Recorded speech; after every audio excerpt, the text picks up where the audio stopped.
talk is about the common weakness which we have found in all the internet bankings in India. We have been reporting these findings to banks from last 3 years. Many banks have fixed them. Few banks are still in the process of fixing it. There are few banks who don't acknowledge the problem. We have waited for a considerable amount of time, and then we thought that it's good time for us to go to public with these findings. So this paper is all about those findings which we have found across all the banks. Okay. Now, how secure is internet banking in India? Mind you, it's secure. It's real secure. Okay. Then why this paper? I will briefly tell you the motive behind writing this paper. Before that, I would like to give a disclaimer. This is a personal research. Okay. Me, Asim Murtuja. These are personal views. Okay. My employer is not responsible. Okay. Or Nalcon is not responsible. So whether if you are there or any other reporters are there, please don't hold my employee or my employer or the Nalcon responsible for this. Okay. Yeah. So who I am? I'm co-founder of Null Open Security Community. Since Null doesn't pay me, I have to work for Immersion. I work there on product security assurance, and I'm researching on critical infrastructure, information infrastructure security. In future, you can see more papers on this if I get clearance. Okay. So the motive behind presenting this paper is I always get these two questions. Okay. Whenever people learn about what I do or what I am, I mean, this is not what exactly I am. I'm trying to be that. Okay. So whenever they see me with this T-shirt, they say, "Oh, you are a hacker." Then can you hack Gmail account or can you hack Facebook? Okay. This is the very common question. Okay. So any college guys or any person I meet, okay, they will ask, "Hey, can you hack Gmail? यार किसी का Facebook account hack कर सकते हो क्या?" Okay. After giving them some answer, okay, some goli, they ask a few other guys who are smarter, okay, money-minded. They ask me, "You can hack banks, right? And you make a lot of money by hacking the banks, right?" So, I mean, this is the question, the second question, okay? So that is very interesting question. People think that if you're a hacker, you can hack banks and you can make money. I try to tell them it's not that easy. Hacking bank is not a child's play. Why? Because over the time, banks have become more and more secure. Okay? So this is the answer, standard answer which I give to people. But a researcher in me always tries to seek a justification for that. Is internet banking in India really secure? Okay? And with that question in my mind, I started doing research, and these are the findings which I will be putting in front of you. Okay. So the main aim of this paper is to discuss the common weakness around the present in all the internet bankings in India. Okay. Discuss those common issues, create awareness about that, the design issues, etc. And I mean, seriously, it's not an attempt to deface any bank or harm any bank's reputation. Okay. All banks are doing good job. Okay, their only motive is to secure your money and make more money by that. But I mean, they are good. But if you go into deep, there are some issues. Okay, which we'll be discussing. I have classified the security issues in 7 key areas: access control, how they transmit the data, system design. Okay, how the system is designed, and how internet banking is behaving on a hostile platform. It means if my machine is compromised and still I want to carry out my internet banking transactions, okay, in that case, how secure my credentials are or how safe the transaction is. Okay, next is enforcement of security best policies or best practices. These are enforced by bank on the users. Okay, what has been enforced or what has not been enforced, and because of that, how secure the overall banking is or not. Apart from that, how these internet bankings portals are handling the aggressions or the hostility. Okay. Apart from that, how the banking domains are seeing customers' security as a responsibility and how they are responding to that. Okay. So these are the 7 key areas. I'll start with access control first. the flaws in access control which we have found is uh, for user IDs. The basic patterns used by many banks are either numeric short number user ID, okay, HSBC, very very short numeric ID, okay, which is very easy to enumerate. It is highlighted in red because it is very very insecure. Orange means bit secure, green means good. I don't call it secure, but it's bit good, okay. So numeric and card numbers, your credit card or debit card number as an account user ID is insecure. Why? We'll discuss it. Okay.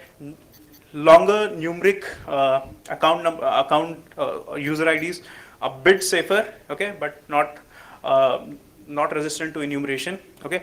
Long alphanumeric user chosen strings are good. Okay, they provide bit better security.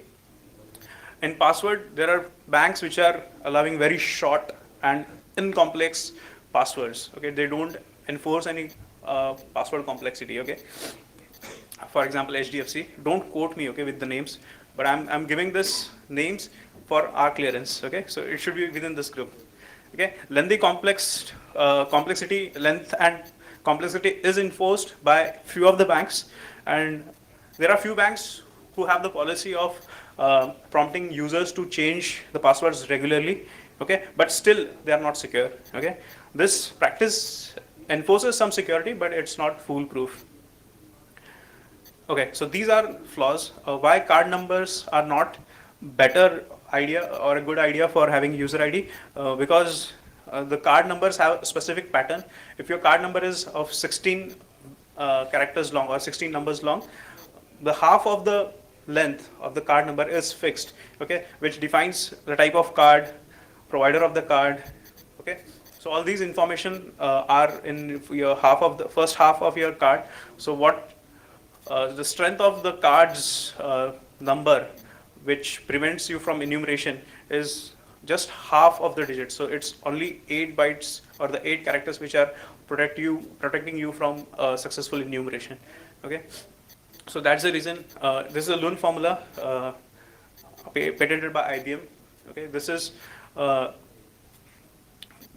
is a formula to regenerate or generate credit card or debit card details. But the problem with this is you can generate your own numbers, okay, random numbers, and if this matches with any real account number, you can either get into that account or you can use that account number or credit card number to carry out some transactions. Okay, so that's the reason having user ID as a debit card or credit card number is not a good idea. Okay, so recently it was on 11th of July. Citibank, they switched their user ID policy from debit card number to a user defined string. Okay, they realized that issue, okay, which we had reported, and they had changed it. Okay, so this was about access control. Next is security of data in transit. Okay, so all banks, they use HTTPS. Okay, that is HTTP over SSL for securing your credentials or the transactions which you are doing over the net. All right, fine. Every bank is using that, but the problem doesn't end by having just HTTPS or SSL. Okay. Everyone is using SSL, but how securely they are implementing the HTTPS or SSL is another question. Okay, a layman like me can't understand how it has been designed or enforced, right? So I took the help of Qualys company. They have a free tool called SSL Lab. Okay, Qualys SSL Lab. I gave the URL of the bank, and this is how it should look. I mean, I did it for SBI. See the different tests it runs, the certificate validity, protocol support, key exchange, cipher strength, etc. So it conducts all the tests behalf of you, okay? And the test for SBI was pretty good, okay? We expect that all banks are doing a good job with their encryption and SSL used for carrying your passwords or transaction information, right? That's what we expect from banks. But there are few banks whose SSL profiling looks like this. This is bad. Okay, and this is a big bank. I'm sure half of you must be using this bank. Okay, I don't want to name it, but this is how bad it looks. Okay, it's C. Okay, can you make it out? Yeah. Okay, fine. So, yeah, even if your bank is providing SSL security, I mean, you can't trust that it is being implemented in a very, very good way. Okay. Now, let me give you another example. So SSL, it solves a simple problem that whenever if someone is sniffing your traffic, whatever he sniffs, it shouldn't reveal your credentials, your transaction passwords, etc. Okay, so that is the basic motive of SSL. Okay, it provides a tunnel within which everything is encrypted, but at the either ends of the tunnel, everything is in plain text, right? And that's the place which is vulnerable. Okay, so I will show you how you can sniff the password even on SSL tunnels. Okay, so you punch in your credentials. Okay, now the browser have this tendency. Okay, whatever request you send or the response you get, they are stored in RAM. Okay, though for a short while, but they are in RAM. Right? Ashish is here, who is a real-time RAM forensics expert. Okay, he will second me on this. Okay, so whatever requests are sent from the browser, they are cached in the browser. So if I use some forensics tool like WinHex, etc., I go to my Chrome, my browser's memory, okay, and I can see the password which was sent to my banking site. Okay, though they are using SSL on my browser's memory on my machine, my password is there in plain text. Okay, if my machine is compromised, or if there is a key sniffer or forensics tool like this, my password is gone with the adversary. Okay, so my password, even though there is SSL, my password is compromised. Okay, so what could have banks done that as soon as you give the password, it could have been hashed and then sent to the banking side. Why? Because browser caches each and every request which you are doing, right? So that could have been a better design, but not many of the banks are doing. Only one bank we have found which is doing this. Okay, so that was about security of data in transit. Now let's talk about the system design. Okay, we have found many flaws in the way the internet bankings have been designed. Okay, this is SBI's page before Asim and me reported them the problem with this page. Do you feel there is any problem with this page?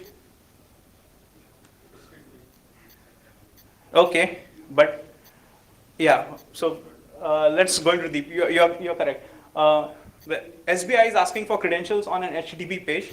Okay, and here you can see that it's very signed. Okay, it's secure, etc. They say that it's SSL, etc. But it's on HTTP page.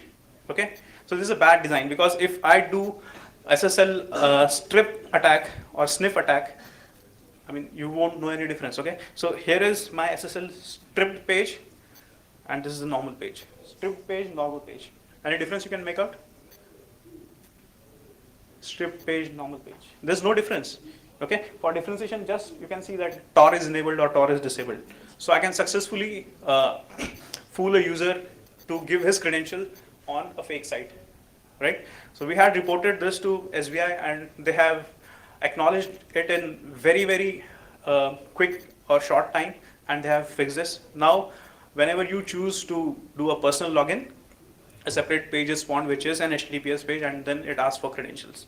Okay, so this was one issue. Now, another very, very common scenario is you keep on forgetting password. At least I keep on forgetting my passwords. Okay, now bank provide a very good facility. If you forget your password, you can regenerate your password, right? Banks mess up with this also in regeneration of password. I'll show you an example. Okay, but before that, this is the bank. You all know this bank? Okay, they have advertised that we have anti-phishing mechanism. Okay, and this is their anti-phishing mechanism, where you can choose an image and a text.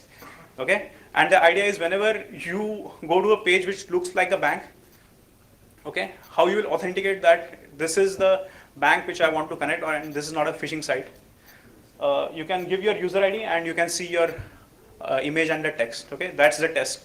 Okay, but the thing is, if uh, if I do an HTTP, if I am man in the middle, okay, I can fetch the same thing from the server, and I can present the same thing to the user. Okay, so this mechanism as anti-phishing is failed. Okay, you can see it's over my machine. I am accessing the bank's whatever the image and text the bank is having. I can pull it from bank and present it to the user. So I can show myself as a very authentic site, and I can make user to leak out their credentials. Okay, so this is a bad design. Okay, here is the example of password regeneration. Okay, I took one of my friends' help to do this. I took his credit card. I said that I want to book a ticket and I need your card. Okay, he gave me his card. I put his number. So he was not around to give the password. So I said I will use that facility. Forgot my password. Okay, when I put that, the bank offered me two challenges. Okay, one was date of birth. I know my friend's date of birth. Okay, and it asks pin code.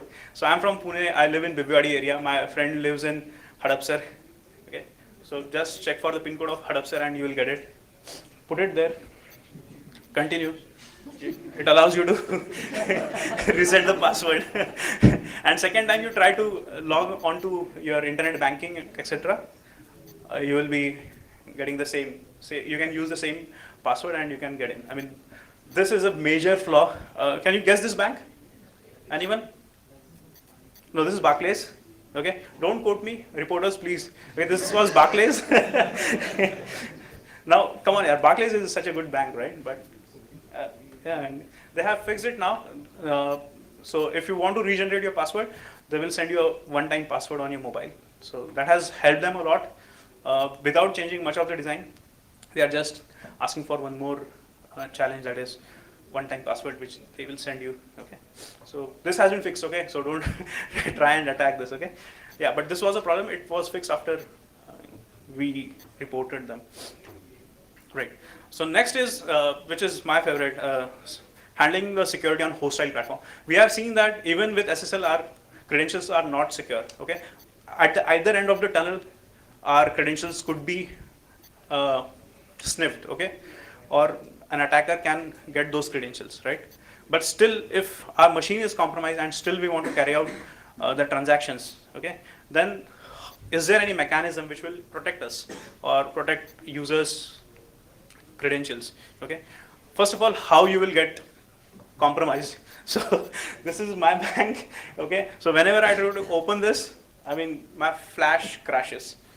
Okay, I mean, this is a very good entry point where you can push your shell codes and get a backdoor or get a malware installed on your machine. Okay, so good, fantastic job done by this bank. Okay, so yeah, once you have a Trojan which is listening to all your keystrokes and your request stored in the RAM, okay, you can get the password easily. And then once the attacker gets the password, he can carry out all the transactions on behalf of you. Okay, so there's no stopping. But this bank, okay, the same bank, has a very good facility, that is grid. Okay, now how this gives me a good protection on hostile platform. Okay, whatever transaction password I give, user ID and password which I give, okay, for login, okay, that are sniffed, that are with attackers, but still he won't be able to cause big harm because of this grid facility. Okay, there are 8 and 8, 16 grid cells, and each have different number. So every time I do transaction with this bank, they ask me for one number corresponding to each grid. Okay, they ask me for 3 numbers. Okay, like A, L, H or anything, and I have to feed in that number. So even if an attacker gets my user ID, my password, my transaction password, they have to know this entire grid. So they have to wait for at least 15 such transactions, wherein each time a different number is generated, and then they will get the entire print of this grid, and then they will be able to successfully compromise my account. Okay, so this facility is just with one bank. We have not seen it with many other banks. Okay, but this provides you some protection on a hostile platform. Okay, many banks don't think in that way, that people may be carrying out transactions okay, maybe out of compulsion or maybe out of ignorance on hostile platform. And even then, the users need to be protected. Okay, I'm highlighting this because it's encouragement or it's suggestion for other banks to think in that way. Yeah, can I take your questions after the talk?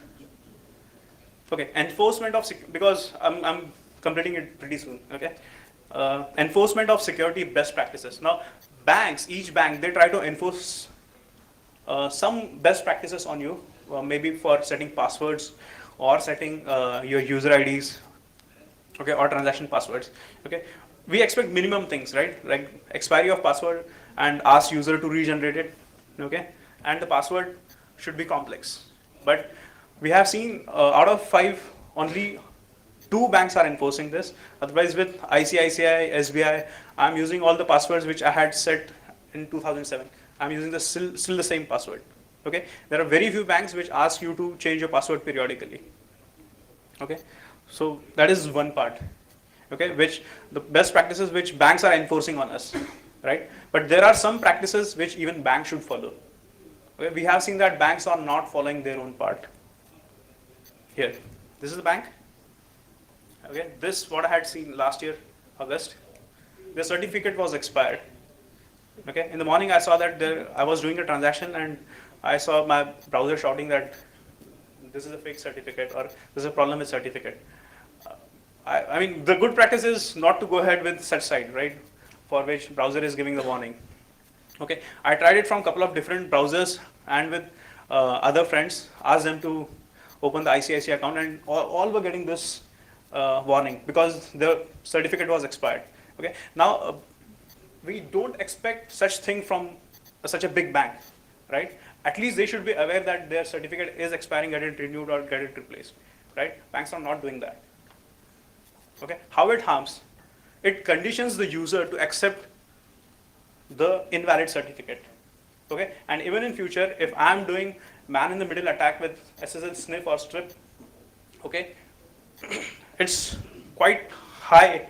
There are high chances that the customer will accept the certificate and go ahead and compromise themselves, right? So this is a very bad example from the bank in conditioning the users for accepting bad certificates. It's violating all the good practices, right? So then there is no meaning to of having SSL, etc. So that's how again banks are.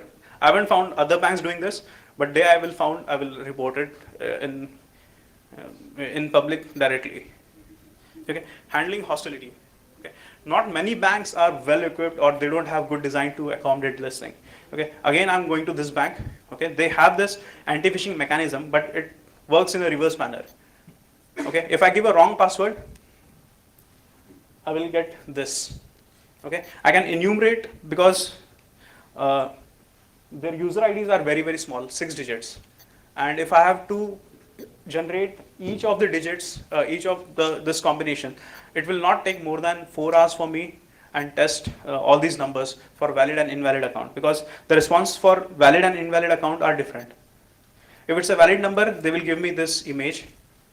If it's invalid, they will give me this page. Okay, so I can verify that this account number is a valid account or this account number is not a valid account. And what can I do with that? Once I enumerate all the valid accounts, I can launch a massive DDoS attack on them. How? Give wrong password 5 times, that account will be locked. Okay, so if you have your friend who is having bank account with HDFC, you can every day you can keep him away from his online banking, right? So there is no inbuilt mechanism in this site for handling this type of these type of attacks. Okay, no captcha, nothing. No, none of the bank I have seen they administer captcha to you. I mean, what they do is just block the account, right? So this is about handling the hostility. Yeah, here we try to enumerate, and the valid numbers are valid bank IDs are very, very closely apart. So if you can see, I'm just increasing the count by 1 and I'm getting 3 valid accounts. Okay, so the account numbers are spaced in very, very compact numbers. So you have got high chances in succeeding with a DDoS attack, selective DDoS attack. Okay. Okay, now the banks, they are playing with our money. Okay, they also have very good means great power, but with that power comes responsibility. Okay, responsibility of securing the user's money, user's credentials, and user's security of uh, online banking, etc. Okay, so it's their responsibility, right, with the power. But how many banks are owning the responsibility of customer security? I mean, I have found one bank which is doing this, but the way they are doing it is not very, very good. Okay, SBI, they are doing it. I mean, they own the responsibility of customer security. Okay, that's the reason. Whenever you are trying to log in into your account, they will flash you this page. Okay, but you are in hurry to do some net transaction or book your tickets, etc. Okay, and at that time, if someone is showing this page, who's going to read that? They are showing the responsibility, but at a very, very wrong place. Okay, it's of no use. I have seen another bank who have this safe banking uh, campaign. Okay, and they do it everywhere. I have seen their campaign everywhere, right on the bus, on the hoardings, on the checkbooks, etc. Okay, I'm not praising this bank. I'm not totally in favor of this bank, but they are following some good practices which I want to praise. Okay, and not only that, not only your online transactions security responsibility is owned by them, but they also advise you on how to write safe checks, etc. So this is a bank which takes security very, very seriously, and they are investing considerable amount of resources, money, and time to educate people about the secure usage. So I wish that many banks should do that. Okay, but that doesn't mean that even this bank is perfect. Okay, so this is about uh, the flaws in the banks. Okay, you can't attack them directly and make some money, but yeah, these are the flaws which could be exploited and which can give tough time for people like us who are consuming their services. Okay, so in conclusion, all our internet bankings in India have few weaknesses. None of them is perfect. Okay, if you ask me which is good, no one is good. Everyone have their own flaws, but practically they are safe. Practically, but if your machine is compromised, I mean, they have not thought of that case. Okay, and so they don't own any responsibility. If your machine is compromised, it's your responsibility. Or if you are doing any net transactions or banking transactions from net cafe or public place, yeah, or your friend's laptop, friend like Anant or Joven or Ashish, I mean, so it's your fate. Okay, so that case they haven't considered. They should consider that case because that is very, very practical.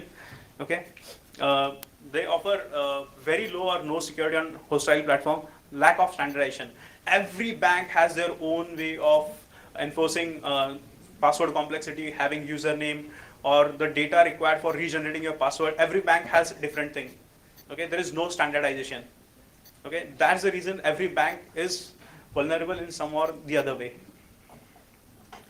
Next is communities like Null. I mean, they are playing critical role because we have been uh, recording these vulnerabilities, okay, which bank don't see as vulnerabilities or weakness, okay, and they are ignoring, but we are pressing on them, okay, and we are using this as a platform to make the bank work in more towards public interest, take security as a responsibility seriously, okay.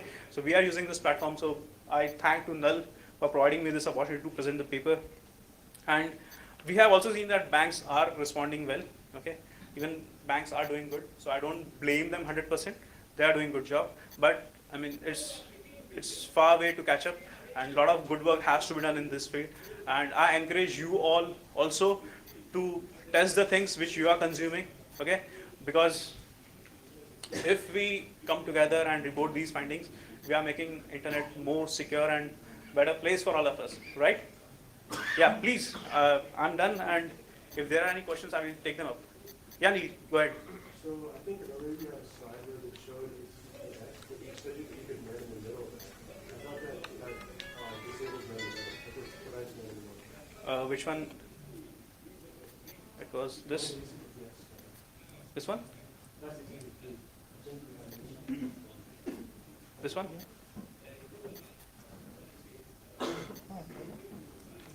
It be a man in the middle, or I can just enumerate the user IDs. Even that's possible. Because if I give the user ID, if it's valid, I will get that image.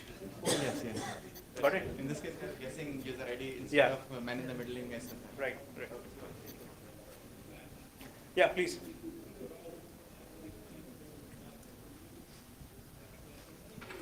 The question is about the grid. Okay, I will go to grid. Yeah. Yeah, tell me. So the grid challenge is asked for each and every transaction on that bank. Yes, yes. I mean, there are few transactions which are excluded. Like you have regular payments which are registered. Okay, then it's not. Okay. Only for registered. I mean, if you are trying to purchase something online from third party's portal, then yes. But if you have registered someone, like your bill payer, like your idea, etc. So those are trusted users. So their payment happens without the grid. Okay, only to trusted party. Okay. Yeah, they are trusted by you, and they also have trust relation with them. I have a question about HDFC Bank, denial of service attack indirectly. Okay, So most of the banks have security operations centers, right? right. When this kind of activity is done by the, any malicious intender, and that particular IP address must be getting registered with the SOC there. Yeah. Who tried to do that? So are there any legal actions being taken against those particular culprits so that these kind of denial of service attacks can be taken care of? Okay, when we talked to this bank's representative, they said that we log the IP, but they don't take any action. Okay, and the thing is, taking action against that IP is not feasible because that may not be a genuine IP, right? I can be using Tor, okay, to carry out this attack. So whom they will be blocking? No, I'm not telling to block that particular IP. But if there is a request from the genuine user that I didn't do this, and the SOC has reported that particular incident, that user has tried to log in 5 times and he could not pass his genuine credentials, that's why it is logged. Then there is a concern with the SOC, right? Yeah. Okay, I will tell you what mitigation they have come up with. This, let me tell you about this. We reported this problem to HDFC. So I don't have any live demo in my presentation. That's my daughter who is getting a little cranky. That's the only live demo which I have. So you can see her cranking. Okay. Okay. Coming back to your question, sir. We told them that this is possible, this attack is possible. Then what they said is, we'll make the regeneration of password very, very easy. Okay, use your debit card, give your debit card number plus the expiry day, okay, and your phone number, and we will regenerate your password. We know that we are susceptible to this attack, but we can't change this format. Why? Because the same structure is used in their IVR, etc. So changing this is huge process.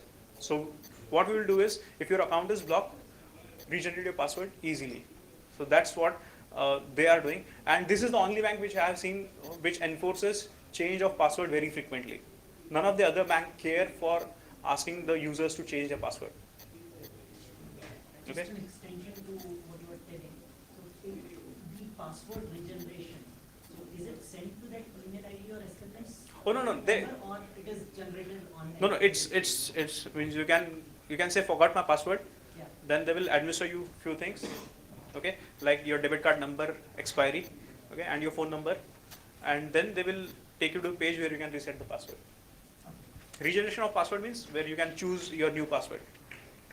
I know your debit card number and PIN and other information, then I can regenerate the password.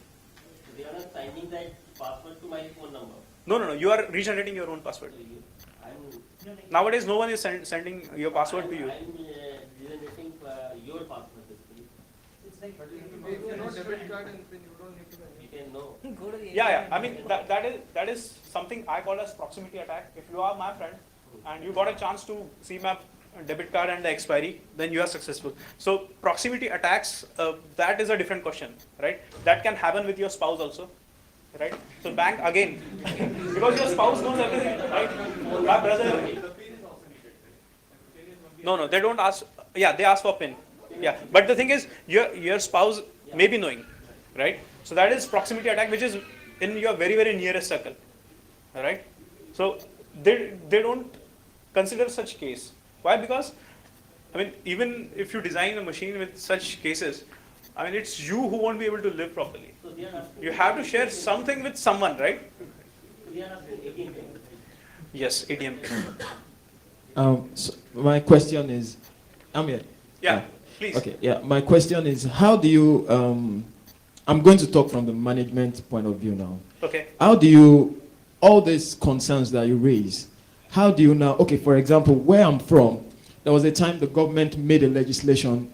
The bank I use about 15 digits for your customer ID. It was really long, but they had to cut it down to 10 just because of government policy. Okay. It was really annoying. And now another problem is, for most of your solutions to all these problems, you have to consider the resources that the bank would have to incur. Right. Now, the bank will tell you this: if it is your fault, if the fault is from your own machine, for example, if you have a keylogger on your machine, then it's not my headache. Right. Right. Now, they have a business need to protect to their own self. Right. Do you understand that? So you are looking at this in terms of, okay, securing all our customers, or securing part of our customers that probably it's not their fault. Right. So now, if you look at all this, I'm a very technical person. I don't like management, just But if you look at all this, we have to consider all these people too. If you look at all this, how do you now come to a balance? Not so much incurring so much cost in the banking sector and not losing our money on the long run. So. Yeah. So the examples which I have shown over here, which this bank is following, it's very, very cost effective. I mean, the card which you are getting, it comes with grid and which offers very good security. Earlier you had RSA tokens, right? So now this bank didn't use RSA tokens, but they use this. Now banks are using one-time passwords, which they send it to your mobile. Okay. Now banks are using that. Okay. So the thing is, if your machine is compromised, because that's a very, very practical scenario which they are not considering. Even in India, even today, not many people have their own connectivity. They use the public machines, right? Even the students, they are using the machines which are there in their university or in their college. So it's a very, very practical scenario, and it's happening in very high number. I'm not talking about very small quantity, okay? But it's widespread, right? And bank have not considered that case. It's because, again, it's the same problem, that those who are designing it, they don't think in terms of hacking or in terms of exploiting the system. What they are doing is, okay, we are bank, we are providing internet banking, we have to provide SSL or HTTPS, and that's what we are doing. I mean, that's it. They are doing bare minimum job. That's the reason you get SSL profiling like this. You're expecting this from a bank? No. I mean, there are some banks which are doing good in some areas, right, in a very, very cost-effective manner. And on the other hand, if you are not doing that, so that is because there is no standardization. Every bank has their own design, they have their own solutions, etc. So few banks, they feel that my date of birth is important and that should be protected. Other banks don't feel that, right? I guess that's a different thing. But the solutions, so problem with one bank has solution with other banks' design, right? So I'm not giving them a totally different design out of world. I mean, look at the other banks, how they are doing, and improve yourself, right? Does that answer? Yeah. Thank you. Sir. Okay. Presently, which bank is hashing the password? Okay. Yeah, I will tell you out of this. Okay. Yeah, Varun, you had a question. Yeah, you can answer him first. Oh, I will answer him out. All right, fine. So, So the thing is, if I tell you which bank is hashing, so others will get idea that these banks are not hashing it. So that's the reason I don't want to answer that. Okay, just answer that question. The bank which is hashing, if that bank is having some other problem also. Yeah, a lot of problems. Smart. Yeah, Varun. okay, so see, a lot of banks now are using the mobile devices that we have as a second factor for authentication with your OTPs, SMS OTPs, right? So recently, when the government blocked SMSs, they set that limit. So all these mass SMS gateways couldn't operate. So I think it was SBI. SBI had to contract a Bangladeshi carrier, Bangladeshi gateway, SMS gateway, to send OTPs to Indian customers. Now, what is the kind of security? What is the implication there? Okay, now I feel that banks have been excluded out of this. Okay, I'm not sure, but I have to check that. But yeah, that is a concern. If they are routing No, your SBI SMS, did this once. I don't know if it happened this time also when the Northeast problem happened. Right. But initially, once it had to contract an external. yes, that case was there. But I guess banks have been exempted. It's the individual who are doing mass or bulk SMSs. They are covered under this law. Okay. The other problem, which I'll be writing a paper on this, you are using my mobile to convey my one-time password, right? The mobile which have lot of apps. Okay, people like Anand, they group their own mobile, and they are receiving their one-time password on their own mobile. And if they are not very quick in using that one-time password, then God bless you, Anand. Okay, so that will be another paper where mobile. It's again that platform is not trustable. Do you have any numbers, figures, or any anything to say about the real-time replay attacks that are associated with SMS OTPs? Is there any figure for India? Anything that has happened? I haven't collected those numbers, so that's the reason I haven't included over here. But that will be another paper. Thanks for it. Any more questions? I'm out there. Thank you.